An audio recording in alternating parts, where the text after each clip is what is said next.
Hi, my name's Emily Carter.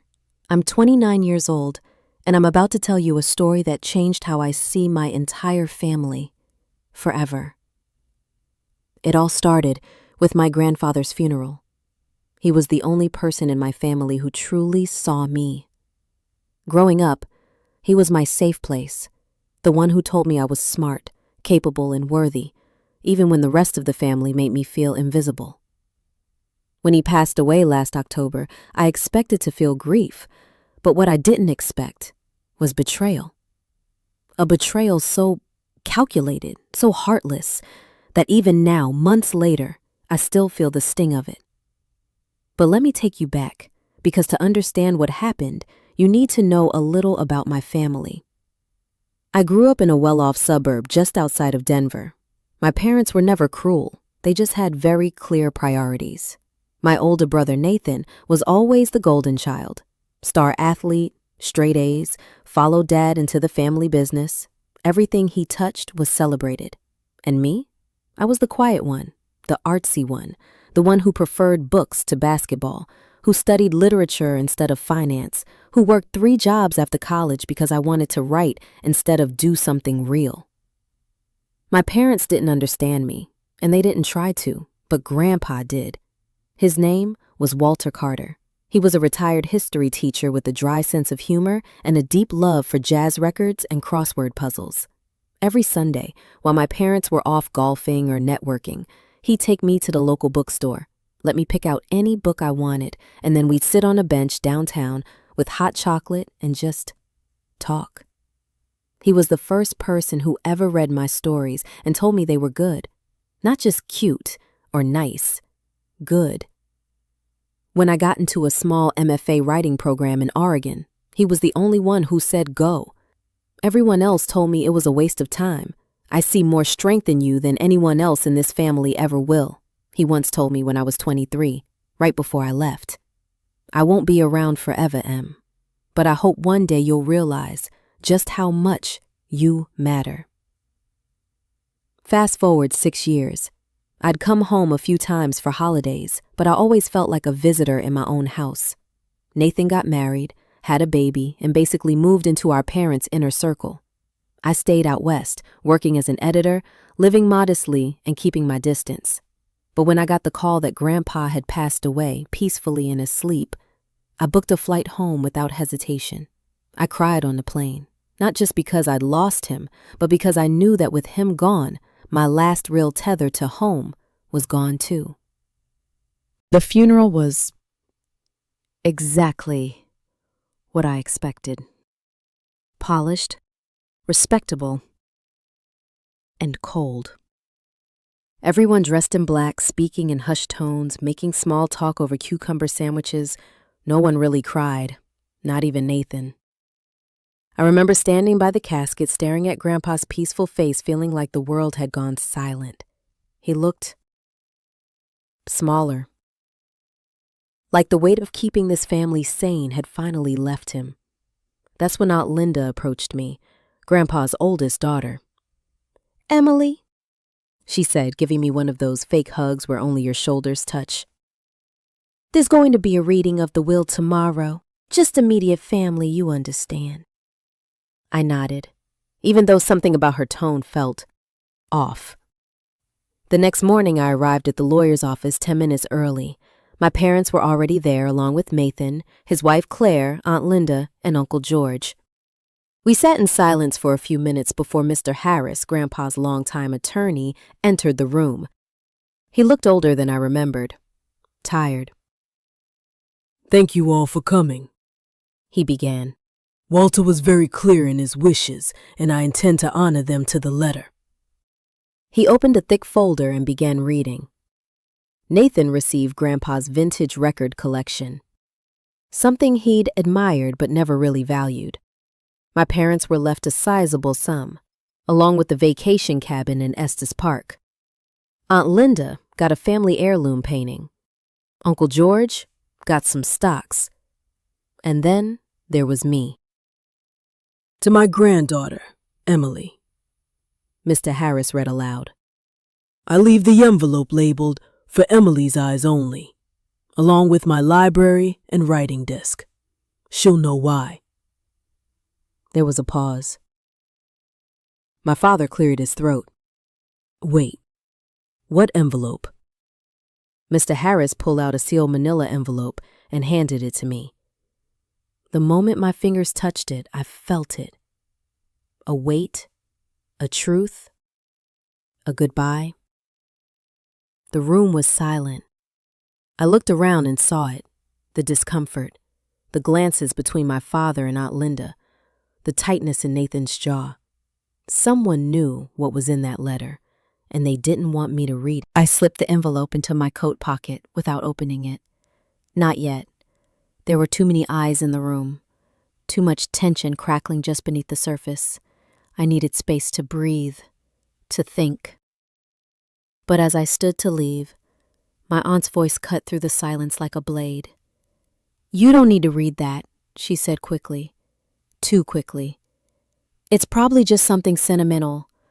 Dad was, a bit dramatic in his old age." I turned to her, blinking. Sentimental? Dramatic? This man had never wasted a word in his life. "I'll read it when I'm ready," I said quietly, and walked out of the office, heart pounding. That afternoon, I drove to Grandpa's house, alone. The key still worked. No one had changed the locks. The place smelled exactly like him. Old books, coffee, and cedarwood. The air was still, the house untouched. I went straight to the study. His writing desk sat in the corner, bathed in afternoon light. The same one he used every Sunday morning when I was a kid, scribbling in leather-bound journals while listening to Miles Davis on vinyl. The desk drawers were neatly organized. Pens, paper clips, old postcards. His handwriting on tiny yellow notes, each one painfully familiar. And on top, a single picture frame. A photo of me and Grandpa, taken when I was 12, both of us holding up library cards like trophies. I sat down, closed my eyes, and finally opened the envelope. Inside was a letter, handwritten, 2 full pages. The first line made my stomach drop. "Emily, if you're reading this, it means I'm gone, and your father and aunt are already fuming." I let out a breath I hadn't realized I was holding. "There's something I need you to know. Something I should have told you years ago, but I didn't. Not because I didn't trust you, but because I didn't trust them. This family has spent decades burying truths, and I'm tired of taking secrets to the grave." The letter continued, and with every sentence, my reality shifted. "You've always felt different from the rest of them. That's not your imagination. The truth is, your father isn't who he says he is." I froze. "What?" "Years ago, your mother came to me, pregnant, scared, unsure of what to do. She told me the truth. The man she loved wasn't your father, but she was afraid of what it would do to the family, to her reputation. So she made a deal with your father. He would raise you as his own, in exchange for silence. I wanted her to tell you. I begged her to, but she refused. And as the years went on, the lie grew roots. 1,000 memories hit me all at once. My father's indifference, his constant passive-aggressive remarks, the way he always seemed slightly cold. And suddenly it all made sense. I wasn't his daughter. Not really. That's why he never looked at me the way he looked at Nathan. Why he never praised me. Why he always made me feel like I didn't belong. Because deep down, I didn't. But Grandpa had known, and he'd loved me anyway, fiercely. I stared at the last line of the letter. "You may not be my son's child, but you are my granddaughter in every way that matters. Don't let them take this from you." I folded the letter carefully and slid it back into the envelope, tucking it into my purse. I sat there for a long time. Then I heard the front door open. "Emily!" My father's voice echoed down the hall. Of course. They hadn't even waited a full day. Aunt Linda's voice followed, sharp and urgent. "Check the study." They didn't knock, they just walked in, like they still owned everything, like Grandpa's death had simply been a formality before divvying up the spoils. My father saw the letter on the desk instantly. His eyes narrowed. "You opened it," he said flatly. "Yes," I replied, standing. "I did." He stepped forward. "Give it to me." I laughed, a bitter, tired laugh. "No." Aunt Linda tried a softer tone. "Emily, you don't understand what that letter could do. It's not true, most of it. Dad was confused. He was old. He was the only honest person in this family," I interrupted, "and he trusted me with the truth." My father's voice dropped into that cold, measured register I remembered too well. "You need to think very carefully about what you do next." I looked at him, really looked at him, the man who had spent my entire life making me feel like a burden, like an outsider. "I already have." The silence between us stretched, sharp, brittle. Then I spoke. "You always told me I was too emotional," I said, my voice low. "Too sensitive, too dramatic. But you're the one standing in Grandpa's house the day after his funeral trying to erase the last thing he ever wrote." Aunt Linda took a step forward. "Emily, this isn't about you. It's about protecting the family." I stared at her. "From what? From the truth?"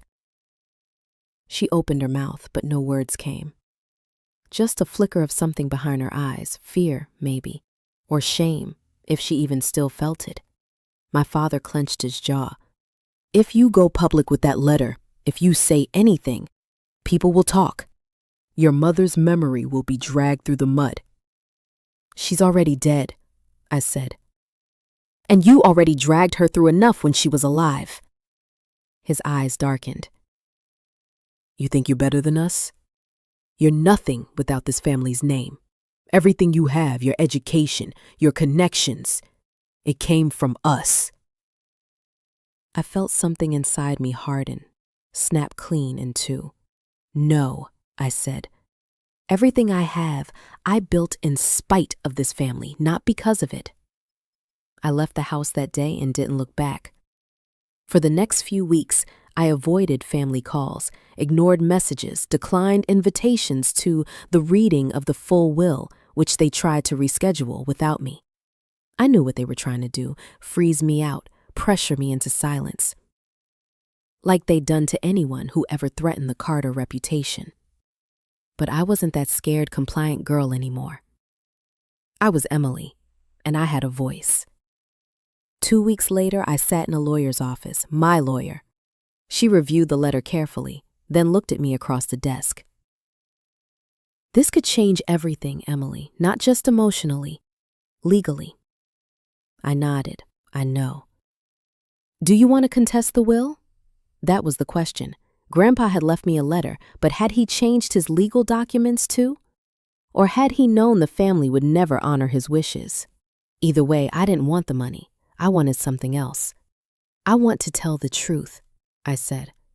"I want people to know who he really was and who I really am." A week later, I published the letter, not in a scandalous way, not with anger or revenge, just a simple blog post titled, "The Last Letter My Grandfather Left Me." It spread faster than I expected. First among friends, then coworkers, then strangers. People reached out from all over the country. Some shared similar stories, others offered quiet support. One woman messaged me, "Thank you. My family erased me too, but your story reminded me I'm not alone." And then, something I didn't expect happened. One of my cousins, Rebecca, wrote me privately. She said, I knew something was off. I always wondered why Grandpa only ever really talked to you. I'm sorry for staying quiet, but I believe you. That message meant more than I can explain, because when your family tries to bury the truth, the hardest thing isn't telling the world, it's realizing you were never crazy for feeling what you felt. 3 months after the funeral, I received another envelope. No return address. Inside, a safety deposit key and a single note in Grandpa's handwriting. I knew they'd come after the letter. That's why I left you this, too. Go to Box 113, Cambridge Trust. Love, Grandpa. I booked a train ticket the next morning. The safe deposit box held a small stack of documents, old family letters, photos, and a revised will, dated just 3 months before his death. It named me the executor of his personal estate, not for the money, but for the library. His private library, the one in his house, the one they were planning to gut and turn into an entertainment room. He had left it to me. Let them have their money, his note read, but the words, the books, the truth, that's yours. I cried for a long time in that vault room. Not because of the inheritance, but because someone had finally chosen me. Not out of obligation, not out of guilt, but because they saw me. The following Saturday, I returned to the house. Alone. The family had already moved on, scattered back to their lives, to real estate offices and charity luncheons and private schools where reputation meant more than truth. But Grandpa's house remained untouched, at least for now. The library door creaked open with a soft push. Dust motes danced in the sunlight. The shelves still stood tall, lined with hard covers, journals, typewritten pages, yellowed margins thick with notes. I ran my fingers over the spines. Hemingway, Baldwin, Angelou, Steinbeck. My grandfather hadn't just collected stories, he'd lived them. He believed in their power, their permanence, and now they were mine. I spent hours there sorting through everything, cataloging his handwriting, saving what mattered. Near the window, beneath a stack of old newspapers, I found a small box labeled, "For Emily, when you're ready."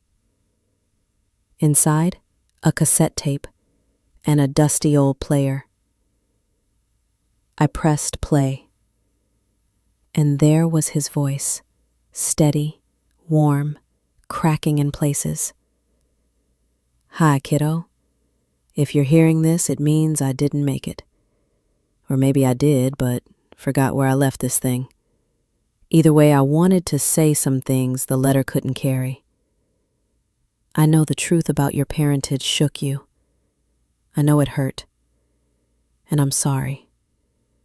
Not for what happened, but for not telling you sooner. But here's the thing, Em. Family isn't blood. It's what you choose, who you protect, who you stand up for when no one else will.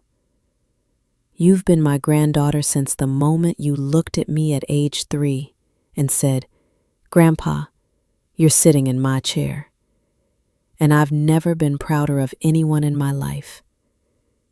Keep reading, keep questioning, keep fighting when it counts. Don't let the ones who speak loudest convince you they're right. And remember, legacy isn't what you leave behind. It's who you leave standing." The tape clicked to a stop. I sat there, frozen, then laughing through tears. That last line was so him. Legacy isn't what you leave behind. It's who you leave standing. And I was still standing. The following week, I made one final visit to the family estate. It wasn't dramatic. I didn't storm in or make speeches. I simply arrived at the weekly Sunday brunch, a Carter tradition I'd never once enjoyed, and placed a small stack of printed letters on the table in front of my father and aunt, the revised will, the blog post, and a handwritten letter of my own. I didn't stay to see their weeks passed, then months. The world moved on. The house was sold. My father stopped calling. Aunt Linda sent one carefully worded email asking me to reconsider, publicly challenging the family brand. I didn't reply. Instead, I rented a small studio near Cambridge, painted the walls warm yellow, hung up photos of Grandpa in the library, and turned his personal collection into something new. The Matthews Reading Room, open every Sunday, free to anyone who wanted to come in and read, especially the kids who didn't come from legacy but who had something to say. I hosted the first discussion group 6 months after his passing. The topic? What makes a family? I told my story, not for sympathy, not for revenge, but to show them that sometimes the truth sets you free, even when it burns everything else down. Looking back now, I see it clearly. The car ride, the envelope, the confrontation, the silence, all of it was the price I paid to become myself. Not the daughter they pretended to claim, not the girl they tolerated at the table, but the woman my grandfather believed in. And if you're watching this and thinking, that sounds like me, if you've ever sat at a family dinner and felt like you were performing instead of belonging, if you've ever stayed silent to keep the peace, if you've ever been told you weren't enough, then I want to leave you with one final thing. Not a letter, not a will, just a sentence. You're allowed to rewrite the story, even if your family wrote the first few chapters.